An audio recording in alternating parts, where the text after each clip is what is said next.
दोस्तों, असम्बली अपनी मुद्दत पूरी कर चुकी है। शहबाज शरीफ साहब ने असम्बली की तहलील के ऊपर दस्तखत कर दिए हैं और दस्तखत करने के साथ साथ अपने दोस्तों के साथ ये भी शेयर किया है कि मैंने 16 महीने का कामयाब वक्त गुजारा है।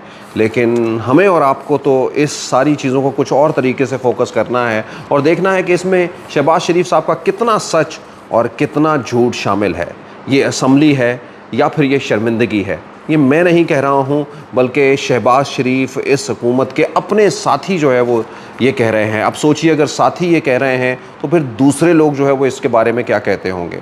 यही नहीं, बल्कि वो ये भी कहते हैं कि शुक्र है कि हम सब लोगों से जो है वो इस कौम की जान छूट गई, यानी इस असम्बली की मुद्दत जो है वो पूरी होने के बाद। सो दोस्तों, आज के इस दिन में यकीनन बहुत सारी ऐसी बातें हैं जो आप सब लोगों के साथ शेयर करनी है। ये हमारी नहीं बल्कि आपकी बातें हैं, यानी वो सब बातें हैं जो आम घरों के अंदर मर्द, ख़वातीन, ऑफिसेज़ के अंदर, छोटे मोटे ऑफिसेज़, गली के चौराहों के ऊपर, छोटी छोटी बैठकों के अंदर, रोटी लेने वाली जो है वो एक ढाबे के ऊपर, या फिर जो है वो फ्रूट की रेडी के ऊपर, या फिर जो है वो सब्ज़ी लेने आए हुए उन लोगों के जेबों की तरफ या उनके हाथों की तरफ जब देखते हुए वो बातें करते हैं कि क्या उनके हाथों में रह गया और क्या वो लेके जा रहे हैं। सो दोस्तों, 16 महीनों की हुकूमत, 13 जमातों के ऊपर मुहित ये हुकूमत, जिसने अगर ये कहें कि तारीख़ी अवाम की कमर तोड़ी है,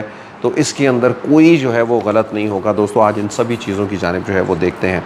बहरहाल जी, इस असम्बली की जो है वो अखीर हुई और इसकी जो है वो पैदाइश एक नो कॉन्फिडेंस मोशन के ऊपर या एक नो कॉन्फिडेंस जीतने के बाद जो हुई, जिसके ऊपर बिल्कुल उसी तरह से जो है वो सवाल उठे जिस तरह से इमरान खान के सिलेक्टेड होने के ऊपर जो है वो सवाल उठते रहे हैं कि इमरान खान को सिलेक्ट करवाने में या इमरान खान को वज़ीर आज़म बनवाने के अंदर जो है वो और हाथ भी शामिल थे। और बिल्कुल उसी तरीके से पाकिस्तान की तारीख़ में पहली बार जो है वो, यानी पाकिस्तान की 76 साल तारीख़ और इस तारीख़ में पहली बार ऐसा हुआ कि एक नो कॉन्फिडेंस जो है वो मोशन पास किया गया और वो जो है वो कामयाब भी हो गया। और उस कामयाबी के तहत इमरान खान को अप्रैल के अंदर 2022 के अंदर जो है वो इस हुकूमत से उतार दिया गया। और उसके बाद जो है वो क्या भूचाल आया, उस भूचाल में सबसे पहले तो ये कि शहबाज शरीफ साहब वज़ीर आज़म बन गए, चाहते ना चाहते हुए बन गए। अपनी हुकूमत छोड़ना चाहते थे उनकी जमात के नवाज़ शरीफ, लेकिन वो हुकूमत जो है वो नहीं छोड़ पाए और फिर भंवर धर भंवर जो है वो फंसते रहे और फिर बातें जो है वो इससे कहीं आगे बढ़ गई हैं। शहबाज शरीफ साहब जब ये कहते हैं कि हमने इस मुल्क को डिफ़ॉल्ट होने से बचा दिया और इस मुल्क में हमने किसी को तंग नहीं किया, हमने इसकी तरक्की के ऊपर बात की है, हमने स्पीड से जो है वो काम किया। स्पीड पहले तो नहीं, बहरहाल आखिरी कुछ दिनों के अंदर स्पीड जो है वो होती हुई बड़ी दिखाई दी, जिसमें पुल भी बनते हुए 12 कहो पुल।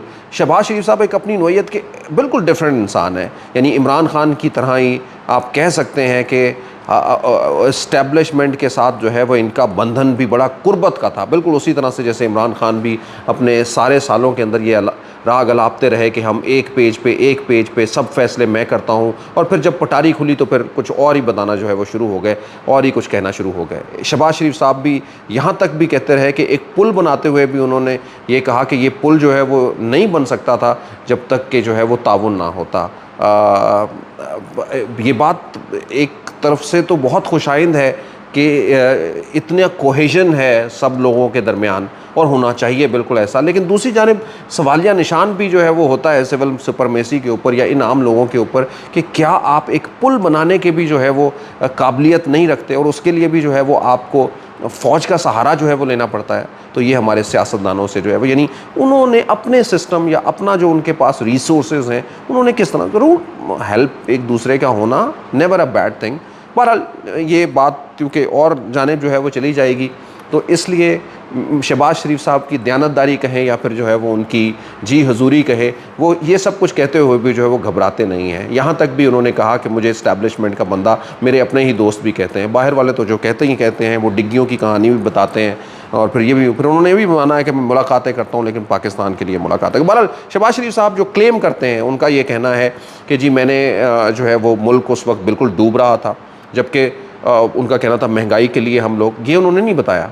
उन्होंने ये मैं आपको बताता हूँ कि जब उन्होंने ये हुकूमत गिराई इमरान खान की, तो उस वक्त जो है वो महंगाई का ख़ात्मा करने के लिए वो आना चाह रहे थे, उस वक्त वो आना चाह रहे थे कि जो एडमिनिस्ट्रेशन जो है वो नहीं सही हो रही। उस वक्त वो कह रहे थे तेल की कीमतें जो है वो बढ़ रही हैं, आपको याद होगा डॉलर की कीमत जो है वो कह रहे थे बढ़ रही थी, लॉन्ग मार्च किए गए।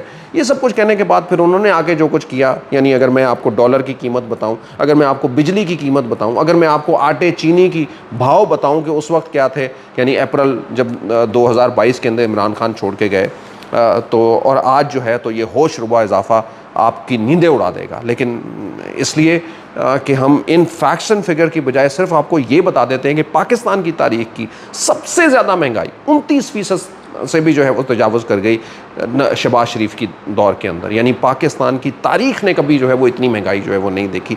यहाँ तक कि डिफ़ॉल्ट होने वाले श्रीलंका की महंगाई को भी जो है वो जाके हमने टक्कर दे दी। सो दोस्तों, ये शहबाज शरीफ का तुर्रा इम्तियाज़ है।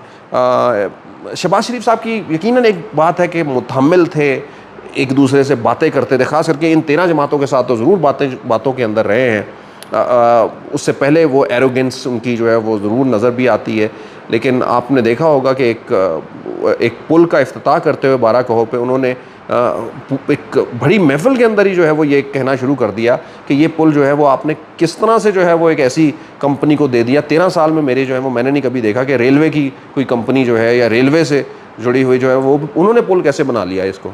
तो ये नूर नमील मेंगल साहब से उन्होंने जो है वो सवाल किया। अभी तक इसका जवाब जो है वो हमें मिला तो नहीं है, लेकिन ज़ाहिर बात है हुकूमत जाने के बाद बहुत सारे जवाब जो है वो इस हवाले से मिलेंगे। लेकिन अगेन इज़ दिस के वाकई ही में एक ऐसा आदमी कि जिसको दिन रात काम करना आता है, जिसको काम लेना आता है और जिसको जो है फ्लेक्सिबिलिटी भी है जिसके अंदर, यानी वो झुकना भी जानता है और वो खड़ा होना भी जानता है। दैट इज़ द जो बिल्कुल जिसके ऊपर कोई शक नहीं है। बहुत तनकीद होती रही इस पूरी पार्लियामेंट के ऊपर। ये तनकीद जो सबसे ज़्यादा रही है नवाज़ शरीफ के अपने ही हल्का अहबाब और दूसरे बहुत सारे लोगों के अंदर कि इस हुकूमत ने सिविल सुपरमेसी को कॉम्प्रोमाइज़ किया। यानी वो जो नवाज़ शरीफ, वो जो भुट्टोइज़म या जरदारीइज़म जिन्होंने बेनज़ीर भुट्टो शहीद ने जो जिस तरह से सिविल सुपरमेसी की जो दौड़ के अंदर आगे निकलना चाह रही थी, इस जो है वो कोलैबोरेशन ने पाकिस्तान को और पीछे जो है वो लेके चले गई। और ऐसा महसूस हुआ कि पाकिस्तान के फ़ैसलों के अंदर जो है वो इलेक्टेड लोग जो हैं उनका किरदार जो है वो कम हो गया। यही वजह है कि कोई और नहीं, शाहिद खाकान अब्बासी जैसे जो पाकिस्तान के एक्स प्राइम मिनिस्टर भी रह चुके हैं, वो ये कहते हुए दिखाई दिए कि ये असम्बली मेरे लिए शर्मिंदगी का बाइस बनी है। और इसी वजह से हमने ये सवाल भी खड़ा किया है कि ये असम्बली थी या फिर शर्मिंदगी थी। ये उन्होंने ही नहीं बल्कि और बहुत सारे ऐसे लोगों ने जो है वो इस हवाले से सवालिया निशान भी खड़े किए। यही नहीं, इसके अलावा डायनेस्टी पॉलिटिक्स के ऊपर भी जो है वो नून लीग के इर्द गिर्द से आवाज़ें उठती रही हैं कि नवाज़ शरीफ, मरीम नवाज़, उसके बाद शहबाज शरीफ के बेटे हमज़ा शरीफ जो है वो आके पंजाब के वज़ीर आला बन गए। मतलब इन 4 लोगों के इर्द गिर्द, और 5वां शख्स एक ऐसा है जिसका नाम है इसहाक डार। और वो भी इसहाक डार भी आपने देखा होगा कि इसहाक डार के फ़ैसलों ने पाकिस्तान को किस तरह से नुकसान पहुंचाया कि यानी IMF जो इसहाक डार ने क्लेम किया था अपने आते हुए कि अब मैं कुछ दिन के अंदर जो है वो ये IMF हो जाएगा, और इसहाक डार साहब ने जो है वो साल के करीब जो है वो या 8-9 महीने जो है वो इसके अंदर गुजार दिए। और वो फ़ैसला इतना लेट हो गया कि वो अब कुछ दिन पहले जो है वो फ़ैसला हो पाया है। तो दोस्तों, ये वो सारी चीज़ें थी। बेरोज़गारी किस तरह से घूमती रही, 12 लाख नौजवान लोग जो है वो पाकिस्तान छोड़ गए इस वक्त के अंदर, या अगर फ़र्ज़ करें 10 लाख भी छोड़ गए, इसकी मुतज़ाद जो है वो इनके दरमियान जो है वो स्टैटिस्टिक्स हैं। लेकिन अगर इतने भी हो गए तो कौन इसका जवाब दे? ये टैलेंट था पाकिस्तान का, ये ब्रेन था, या पाकिस्तान के बहुत सारे ऐसे लोग थे जो पाकिस्तान को सर्व कर सकते हैं। आज भी जिस दूसरे तीसरे बंदे से मिलते हैं उसके अंदर मायूसी क्यों है? इसके अलावा और बहुत सारे जो है वो ऐसे फैक्ट्स एंड फिगर हैं जो यकीनन आपको जो है वो परेशान करते हैं। सतह गुर्बत तक जो है वो लोग पहुंच गए, यानी करीबन 50 से 60 लाख लोग जो है वो गुर्बत के अंदर जंप कर गए। महंगाई ने जो है वो ऐसे लोगों की कमर तोड़ी। अगर महंगाई का मुआवजना उनकी वेजेस के साथ किया जाए तो वो कहीं दूर खड़ी हैं। यानी मैंने यकीनन लोगों को, इतने लोगों को ये कहते हुए सुना है, देखा है कि वो कहते हैं कि काश हमें रोटी ही जो है वो 2 वक्त की मिल जाए, हमारी बाकी ज़रूरियात जो है वो तो कहीं पूरी हों या ना पूरी हों, ये एक दूसरी जानिब जो है वो सवाल है। तो दोस्तों, इस तरह से ये 16 महीनों के दिन जो है वो परेशान कुन रहे हैं।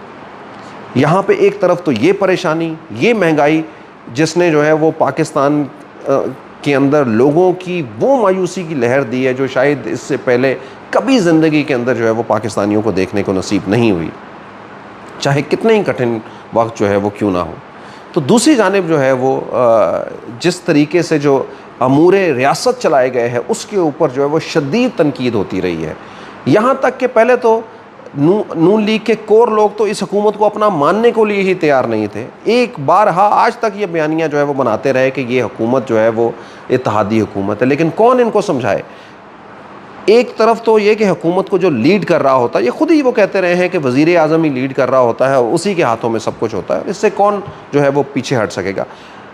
शहबाज शरीफ साहब जब ये कहते हैं कि वो कहते हैं कि हमने किसी को तंग नहीं किया, किसी सियासी मुखालिफ को जेल नहीं भिजवाया और ना ही जो है वो किसी को नाजायज़ तंग किया, नैब ने जो है वो किसी केसेस भी नहीं बनाए, ये बिल्कुल वही बातें हैं तकरीबन इमरान खान भी जो ये कहा करते थे। इमरान खान ने कहा था जी मैंने इनके खिलाफ़ कोई केस नहीं बनाया, इनके खिलाफ वही केस हैं जो सालों से चलते आ रहे हैं। लेकिन हमारा सवाल इमरान खान से यही होता था कि जब आप हुकूमत के अंदर हैं, आप रियासत के चीफ़ हैं, तो रियासत के चीफ़ एग्जीक्यूटिव होते हुए आपको जो है वो जवाब देना होगा। जो कुछ भी हो रहा है, चाहे वो कोई और भी कर रहा हो किसी और रास्ते से, तो उसके भी जवाबदेह आप हैं।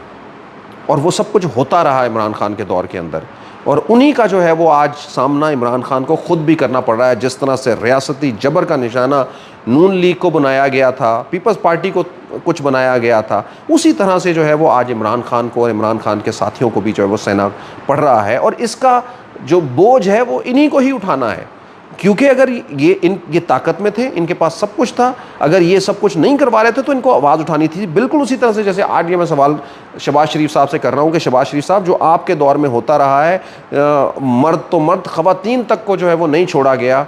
जिस तरह से नौजवानों के साथ, जिस तरह से बड़ों के साथ, सहाफ़ियों के साथ, ये सब कुछ जो आपके टेनोर के अंदर हुआ है, आप इसके ज़िम्मेदार हैं। आपके दौर में आप जितना भी कहते रहे कि जी मैंने नहीं ये किया या ये नहीं हुआ, फ़ैसले हुए जो अदालतों के फ़ैसले, लेकिन आपको पता है कि ये फ़ैसलों के ताने बाने जो है वो किस किस तरह से कहाँ से जो है वो जोड़े जाते हैं, और जहाँ जहाँ पे भी जबर और ज़्यादती होती रही है उसके ज़िम्मेदार यकीनन आप हैं। आज भी, कल भी, इस जहाँ में भी, अगले जहाँ में भी आप ही नहीं बल्कि इमरान खान भी हैं जब वो इमरान खान थे।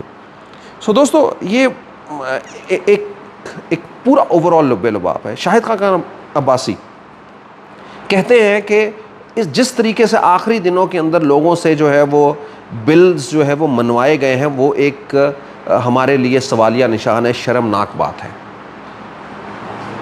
मेंबर्स ये कहते हैं कि जिस दिन जो बिल्स हमसे मनवाए गए हमें उसकी कॉपियां तक नहीं दी गई, तो ये पार्लियामेंट जो है वो आखिर किस तरह से अपनी शक्ल जो है वो या उसके लोग जो है वो आईने के अंदर देखेंगे।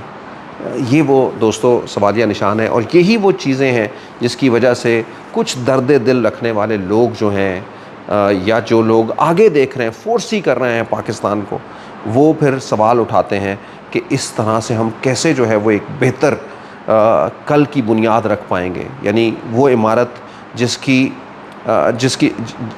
नीचे जो है वो जिसके ऊपर खड़ी हो, अगर उसके अंदर इतना सारा प्रॉब्लम्स होंगी तो फिर उसकी इमारत जो है वो मजबूत इमारत तो नहीं बन पाएगी, और ना ही जो है वो उस तरीके से आगे बढ़ पाएगी। बहरहाल, anyway, composing to the end of the vlog, ये सारा सफ़र जो है वो इंतहाई मुश्किलों से जो है वो गुज़रता रहा है। यहाँ पे हुकूमत के अपने क्लेम, इत्तेहादी हुकूमत के अपने क्लेम, उनके दरमियान अपने डिफरेंसेस जो अब सर चढ़ के बोलना शुरू हो भी जाएंगे कुछ दिनों के अंदर। सबसे पहले तो ये निगरान हुकूमत का जो नाम आएगा, ये आपको बताएगा कि ये नाम कहाँ से आया है, आपको पता चलेगा सारी चीज़ों के अंदर, जिसमें बेशुमार जिलानी साहब से लेके, जिसमें राहील शरीफ साहब से लेके, साग डार साहब से लेके, शाहिद खान अब्बासी साहब से लेके, कई नामों के इर्द गिर्द जो है वो घूरा, और हफीज़ शेख साहब जो है वो उनके गिर्द घूमा जा रहा है। लेकिन ज़ाहिर बात है, इसको कोई बहुत देर के अंदर जो है वो नहीं आप रख सकेंगे। आज भी कहते हैं, आज जब ये हुकूमत जा रही है, शानदाना गुलजार के गिरफ़्तार होने की इतलात जो है वो ज़राए दे रहे हैं, तो ये आने वाले कल के लिए जो है वो एक और सवालिया निशान जो है वो खड़ा करता है। दोस्तों, उम्मीद करते हैं कि आने वाला कल जो है वो नफ़रत, इस्तेहसाल, जबर, खौफ से भरा हुआ ना हो, बल्कि आने वाला कल जो है वो रोशनी, मोहब्बत, अमन और बुर्दबारी का जो है वो कल हो। यही पाकिस्तान और कल के रोशन पाकिस्तान की एक नई राह जो है वो निकाल सकता है। पाकिस्तान पाइंदाबाद।